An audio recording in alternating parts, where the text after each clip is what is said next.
Oi pessoal, eu me chamo Rayane e hoje nós viemos com mais um episódio do nosso podcast e hoje nosso convidado especial é o Gabriel Bruce.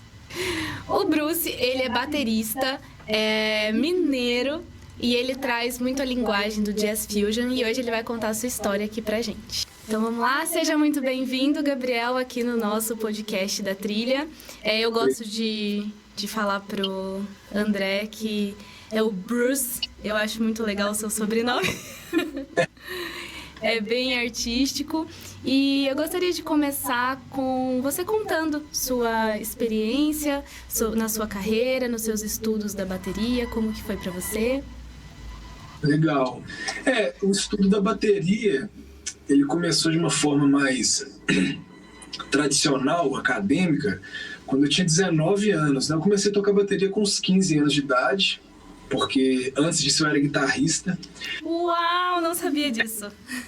Sim, aí teve um dia que a gente montou uma banda e não tinha baterista e tal, e eu já tinha uma facilidade, assim, né? Eu cresci em Diamantina, que é uma cidade do interior. Eu nasci em Belo Horizonte, mas eu cresci em Diamantina, que é uma cidade do interior de Minas.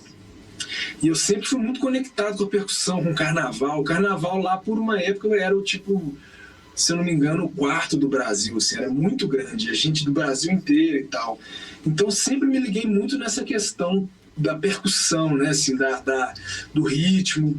Então já tinha uma facilidade. Aí a gente montou essa banda para um concurso de escola lá e tal, não tinha baterista, e aí eu falei, não, então eu vou lá. Tipo assim, aconteceu de um jeito bem inusitado, assim. Eu lembro que no outro dia eu anunciei minha guitarra pra comprar uns pratos e baqueta, assim, né? Uau, e era banda do quê, Gabriel? Era banda de metal. Que interessante. Comecei tocando metal, assim, até os meus 19 anos, assim, foi basicamente, que inclusive foi quando eu comecei a estudar, né? Eu falo assim, com 19 anos é que eu fui aprender as questões básicas, assim, da técnica, né? Tipo, de pegar na baqueta, da técnica francesa, da alemã, da diferença de uma técnica para outra. Antes disso era totalmente intuitivo, assim. Então, dos 15 aos 19 anos, eu, meio que ensaiava uma vez por semana, mas eu queria ser skatista mesmo, assim, não era minha... Entendi, nossa, outro universo. Não era o meu foco, assim, principal, sabe? Eu não estudava, porque eu até tive o instrumento ali lá pros 17 anos, mas não tinha muito aonde estudar, sabe, assim, porque, né, enfim, bateria, você sabe, como você acabou de falar aí, né, o tanto que é complexo, assim, essa questão com a vizinhança, com a família. Então, até os 18, 19 anos, foi dessa maneira mais...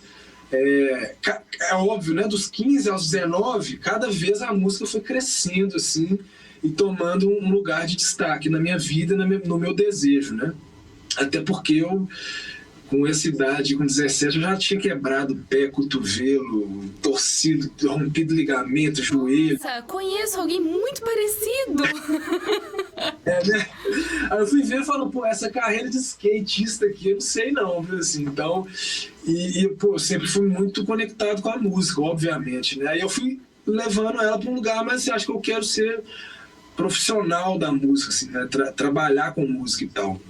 E aí, a partir desse início aí, dentro desse pensamento mais acadêmico, eu fui expandindo também o horizonte, assim, do ponto de vista de novos gêneros musicais, né? Era uma escola de percussão erudita, então eu estudei vibrafone, timbre, um pouco de harmonia, né? Um pouquinho de improvisação. Você chegou a tocar com orquestras? Eu já fiz alguns shows, assim, uns cachês meio... meu professor, ele queria que eu fosse de todo jeito pro erudito, assim. Ele falava, você tem todo você leva jeito, assim, a linguagem, né? Você é uma pessoa disciplinada, que enfim, ele falava que ele queria, porque queria que eu virasse músico de erudito, assim, mas eu sempre falei que nunca foi o que o meu coração sentia, né? Mas foi muito importante, porque essa questão da construção técnica, né? O meio erudito, ele tem muito essa questão, muito foco na questão da sonoridade, de você tirar o melhor som do instrumento, de tocar com a técnica mais limpa possível, né? Então, eu fui trazendo isso, assim, empiricamente para a bateria, né? e ao mesmo tempo fazendo aulas por fora de bateria. Estudei com o Jean Dolabella durante um ano, assim, né? Ele foi eu considero meu primeiro professor. Fui estudando com outros professores de outras áreas, né? O Santiago Reiter, que né, infelizmente partiu há pouco tempo, mas ele foi professor de muitos bateristas, né? Ele é cubano, foi professor do Horácio El Negro, que é um grande baterista cubano, e ele foi morar em Belo Horizonte, então estudei música cubana com ele. Que legal. Música brasileira com Márcio Bahia, que tocou com o Hermeto Pascoal durante muito tempo. Então, assim, foi uma época que eu estudava o dia inteiro, assim, sabe? Então, eu comecei a estudar, entre aspas, meio tarde, mas foi tipo um super... Na hora certa, né? Foi na hora certa. Eu fiz um intensivo, né? E aí, a partir disso, eu fui construindo, né? Fiz parte de uma banda de rap jazz durante 8 anos, assim, sei lá, é difícil falar, tipo uma nova MPB, assim, né? Então, nesse projeto, fiquei por 8 anos também, fiz algumas turnês pela Europa, né? Gravei alguns discos, então, que eu fui conhecendo também esses outros lados da carreira, né? Assim, que não só do estudo de tocar bem o instrumento, mas também de aprender, né? Do ponto de vista, entre aspas, assim, do business, né? De conhecer outras culturas, de expandir também a linguagem musical, né? Então, ao mesmo tempo que eu estava ali tendo um projeto de jazz semanal que durou 5 anos, eu também estava tocando uma banda de rap, estava tocando uma banda de música brasileira, estava acompanhando cantores, estava desenvolvendo a minha linguagem na bateria, né? Uma pesquisa mais minha mesmo, né? Estava dando aulas, depois gravei meu disco, né? Fui também para essa área da composição, enfim, foi também ampliando esses leques de possibilidades, né, dentro da profissão, assim, de maneira meio intuitiva. Hoje eu consigo visualizar de uma maneira mais sólida, assim, né, mas foi sempre muito intuitivo, tentando me adaptar ao mercado, né, mas sem me perder também, né, sem perder a minha, enfim, o que eu acredito, assim, na minha ciência e tal. Falei meio. Não sei se eu respondi a pergunta. Respondeu, super respondido. E essa junção de culturas, vamos dizer assim, de estudar vários ritmos, vários gêneros, várias, né? Culturas mesmo, igual você falou da cubana, né? Da música brasileira, que, ao meu ver, são músicas de cunho técnico diferentes, né? Pelo menos eu sou pianista, então no piano a escrita já começa aí. A escrita já é diferente, né? Não sei se na bateria também é assim, mas você acha que essa miscigenação, assim, de técnica, de cultura,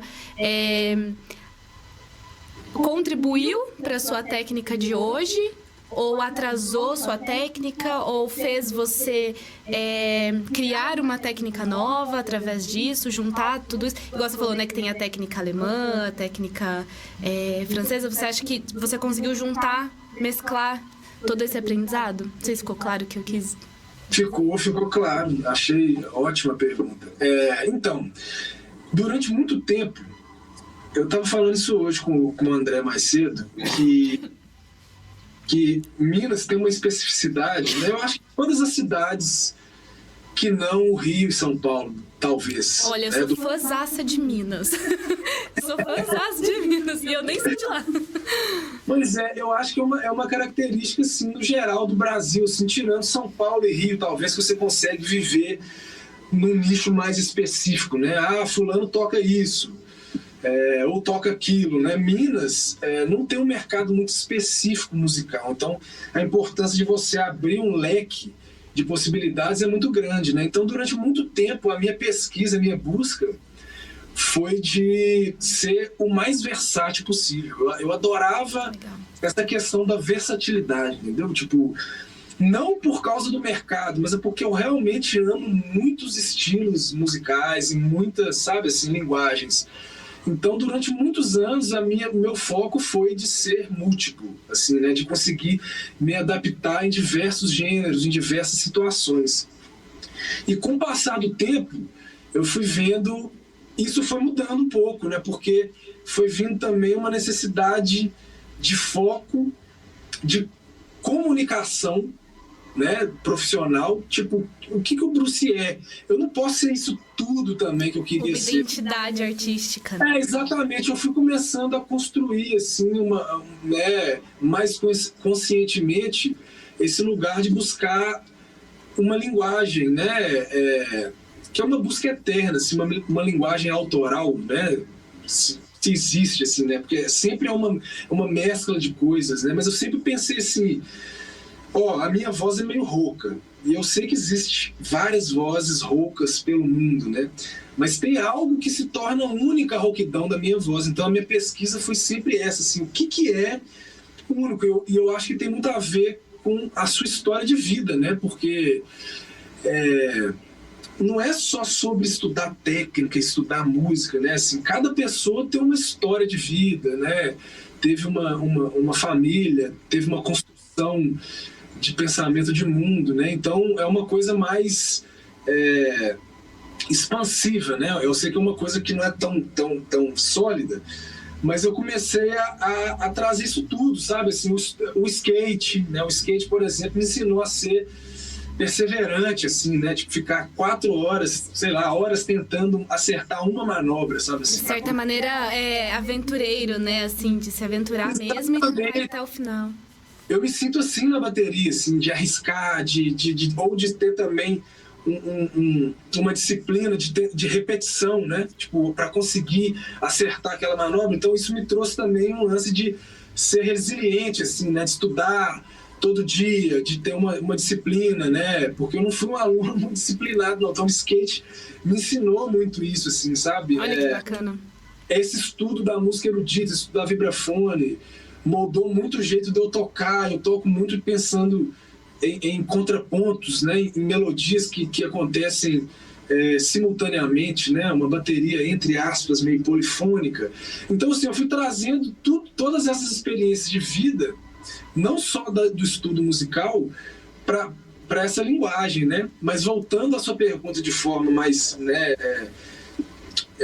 focada, eu acho que foi maravilhoso durante eu ter estudado isso tudo, porque isso, né, eu acho que eu sou o resultado de todo esse estudo, de toda essa pesquisa, assim, né? Mas depois de um tempo eu fui focando mais, assim, sabe? Tipo, eu fui fechando um pouco mais esse leque, né?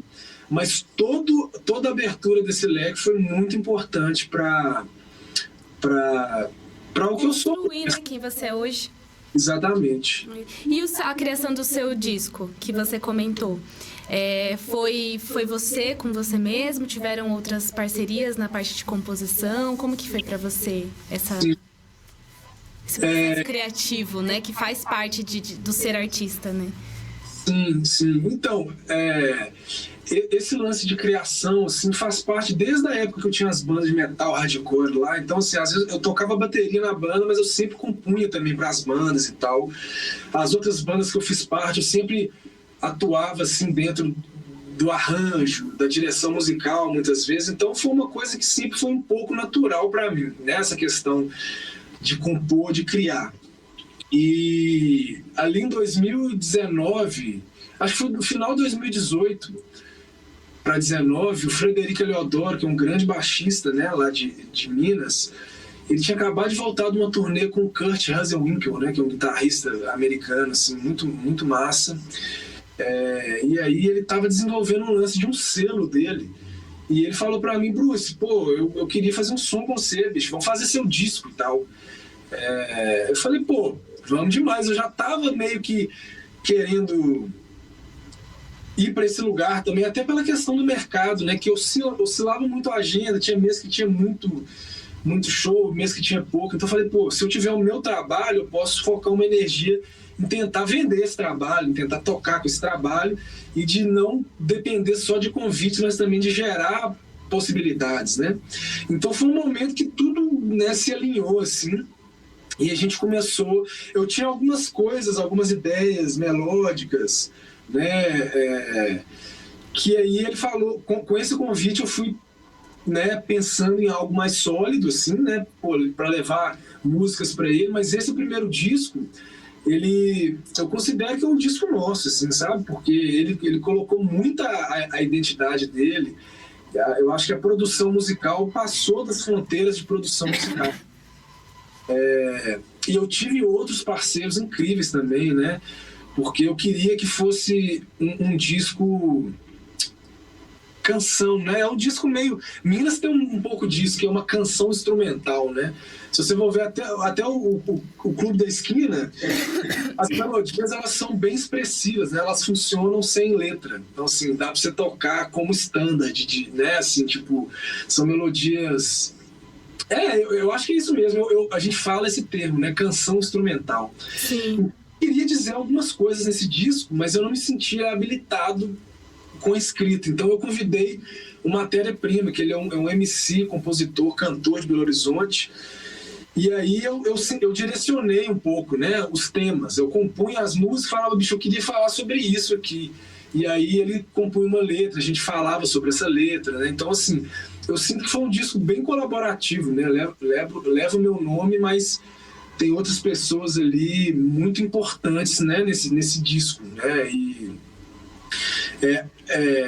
em todos os trabalhos que eu fiz, assim, porque eu estudei vibrafone, estudei um pouco de harmonia, mas eu sinto que é o meu conhecimento mais limitado, assim, né, de tudo, assim. Então eu tenho um conhecimento básico, né? Eu falo assim, eu compor minhas músicas assim, faço aquela harmonia pé de galinha, assim, e a galera vai lá né, assim, muitas vezes eu tenho um ouvido harmônico muito mais apurado do que um conhecimento técnico em harmonia. Então, assim, muitas vezes esses produtores me apresentam até um cardápio harmônico, eu já sei o que eu quero, assim, voice, sabe? Eu já tô ligado como que eu quero soar, como que eu quero acompanhar essa melodia, mas muitas vezes eu não consigo executar essa coisa intuitiva, né?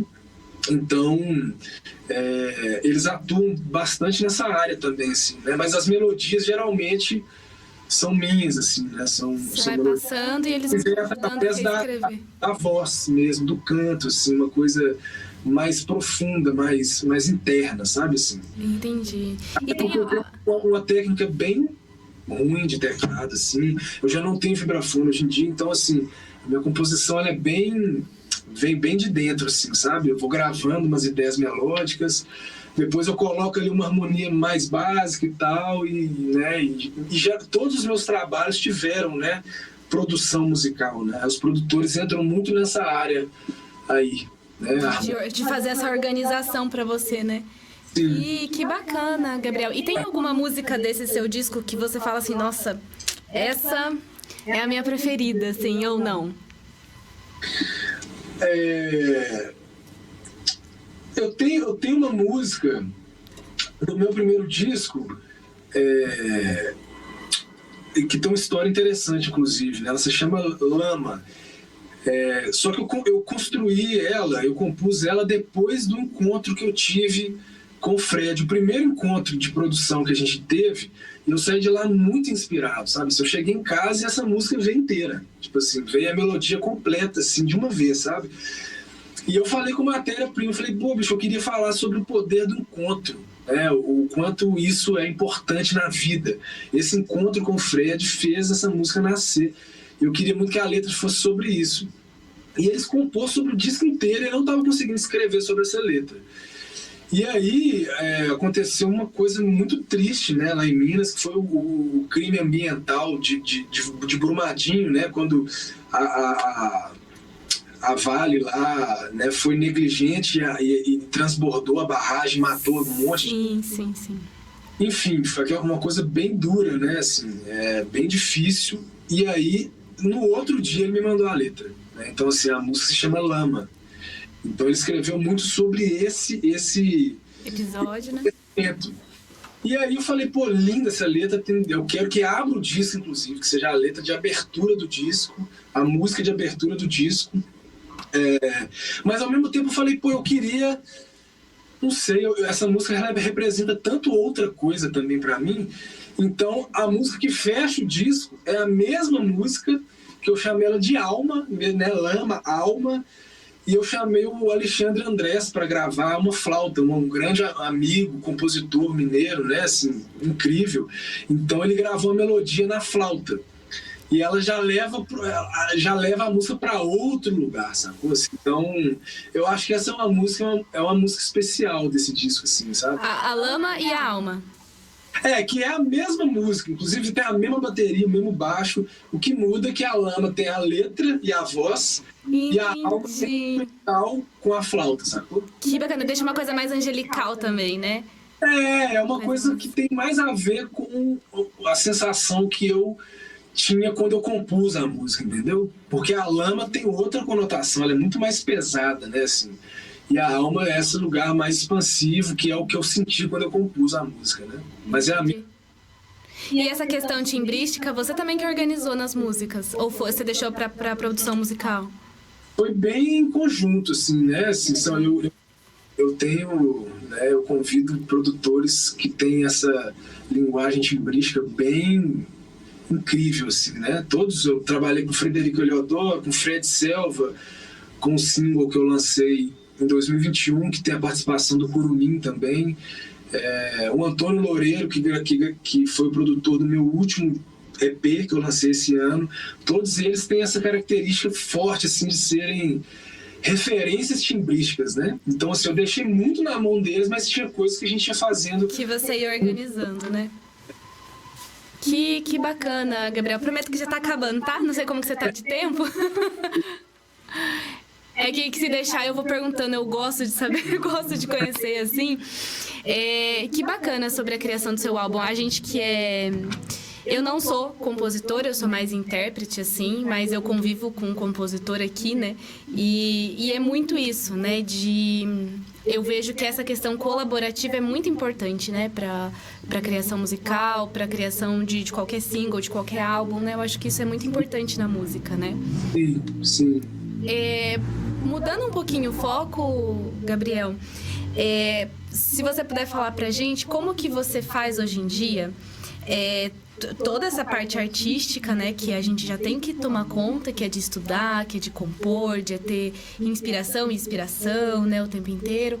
Mas você se considera um empreendedor na área artística, na área da música?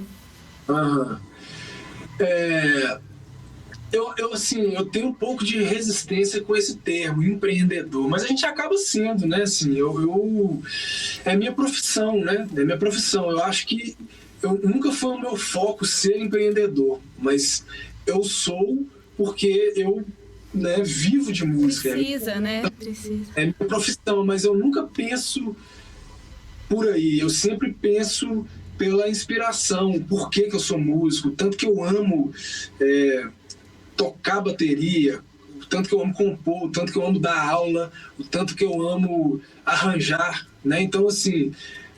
o foco ele está muito mais nessa, como é que eu posso dizer, nesse lugar da nascente, né? Do que o olhar para o mundo estratégico, né? Nesse olhar mais visionário, vamos dizer assim, do empreendedor, né? Exatamente. Acho que o empreendedor ele trabalha um pouco mais, assim, o que eu sei, o que eu interpreto sobre essa palavra, né? Talvez um pouco mais com o lado daqui, né, da cabeça, e o meu ele tá mais aqui, assim. Mas obviamente que, eu vivo disso e eu tento organizar todas essas funções. A gente acaba sendo, né? Exatamente, tudo isso, né? Existe o Bruce professor, o Bruce baterista, o Bruce compositor, o Bruce sideman, né, que toca com artistas, que toca música instrumental, que acompanha, né, outros compositores, que tem o seu próprio trabalho solo, né? Então é gigantesco o leque, né? Seu leque, né, Gabriel? Exatamente, mas muito pelo desejo, muito mais pelo desejo do que pelo lado racional, assim, tipo, eu quero isso porque, sei lá, eu quero ganhar mais dinheiro, eu quero ter tal endorse e tal. Sempre foi um lance mais da inspiração, assim, sabe? Que bacana, entendi. Então, assim, pra finalizar aqui agora, a gente falou do Bruce empresário, né? Do Bruce artista. Bruce, ó, eu falando ali, chamando de Bruce. Não, mas acho chique. Quando eu mudei pra São Paulo, porque todo mundo lá em Belo Horizonte, meu nome artístico é Bruce, ninguém me chama de Gabriel, né? Quando eu mudei pra cá, todo mundo tava me chamando de Gabriel. Eu coloquei lá assim, Bruce em caixa alta, assim, Bruce. Eu gosto do Bruce.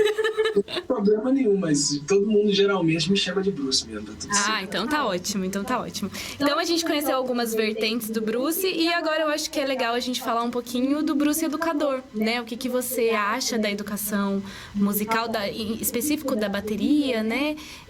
O que pra você faz sentido hoje em dia de dar aulas, né? Pra pessoas mais que já têm um certo conhecimento, não tem...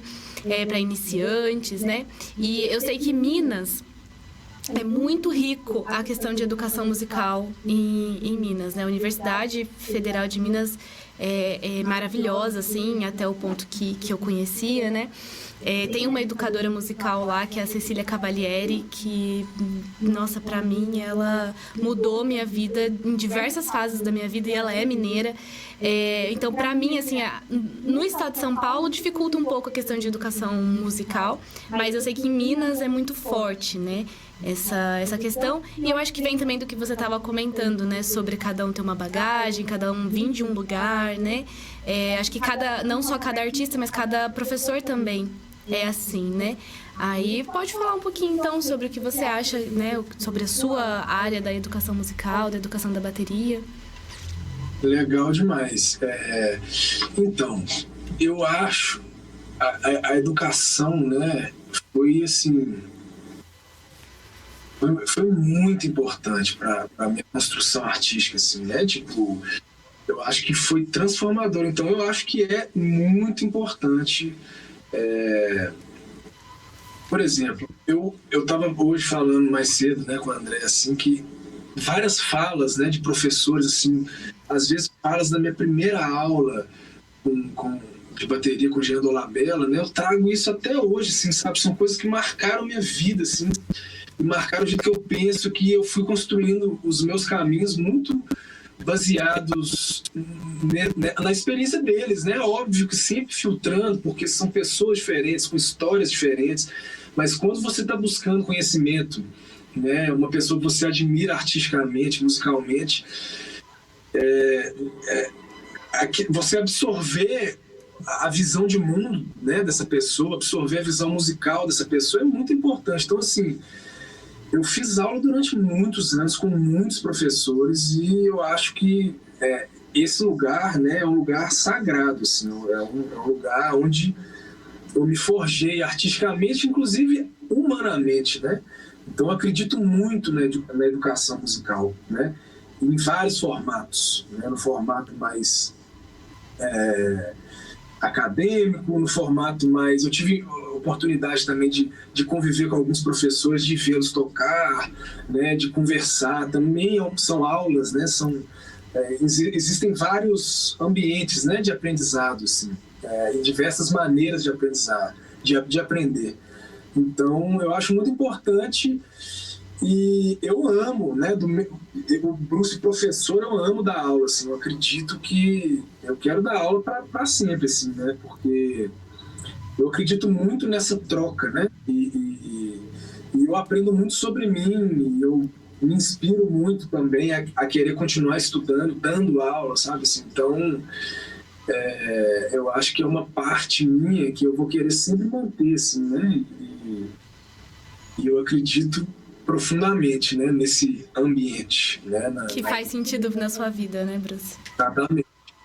Que bacana, que bacana. Dá pra perceber, assim, o quanto você é entrosado, né? E o quanto você tem respeito com isso, né? Com a música, com a criação, com a educação musical. Sim, isso veio dos meus mestres, né? Isso passou pra mim muito por aí, assim, né? Então, eu acredito muito nessa troca, né? E numa troca... E o que eu busco, né, hoje em dia, no meu approach, assim, né? Como professor, é sempre... dar um foco único, né, exclusivo assim para cada aluno, né, de tentar conhecer um pouco mais da história, das possibilidades. econômicas do aluno, né? Assim, é óbvio que eu não vou entrar nesse detalhe se ele não quiser entrar, obviamente, assim, mas eu sempre gosto de entender o contexto, assim, para tentar levar a aula para um lugar onde seja mais real para aquele aluno, né? Tipo assim, porque eu acho que você vir de cima, né, fala, não é assim, tem que estudar tantas horas por dia, tem que passar por isso, não faz tanto sentido, né? Eu gosto muito mais de olhar no olho, de frente, assim, pro aluno e não de cima para baixo, sabe? Assim, tipo, cada aluno é uma história, né? Diferente. É um universo, né? Eu não passo os mesmos exercícios para todos os alunos, né? Cada um eu vou para um caminho diferente, muito analisando a busca desse aluno, né? O que ele quer para a carreira dele, e aí eu vou sempre mesclando, né? Tipo assim, coisas que eu sei que ele quer, que eu vou falar sobre isso, e coisas que eu vejo que ele precisa também. Equilibrar.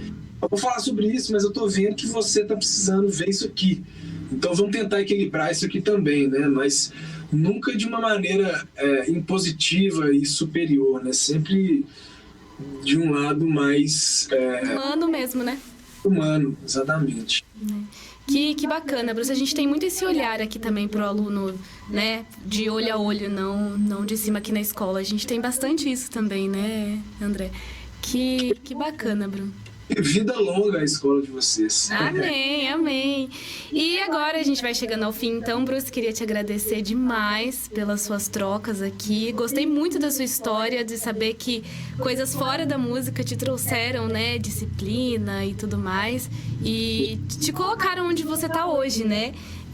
Queria te parabenizar também. Eu tava vendo um pouquinho do seu Instagram, lá da sua história. O André fala muito e ele sabe muito mais do que eu, né? Principalmente essa questão técnica sua, de caminhos mesmo.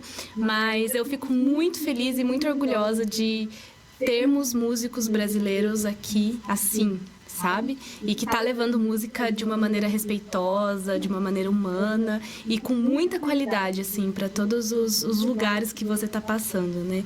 Então, parabéns mesmo pelo trabalho, viu?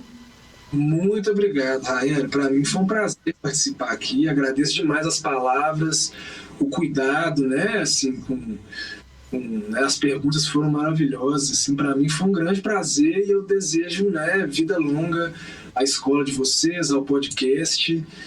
E é isso. Muito, muito obrigado. Nossa, nós que agradecemos, né? Obrigadão mesmo. E aí, assim que a gente lançar, a gente manda para você. Maravilha. Obrigado. Tá bom? Obrigada, viu? Até. Até. Tchau.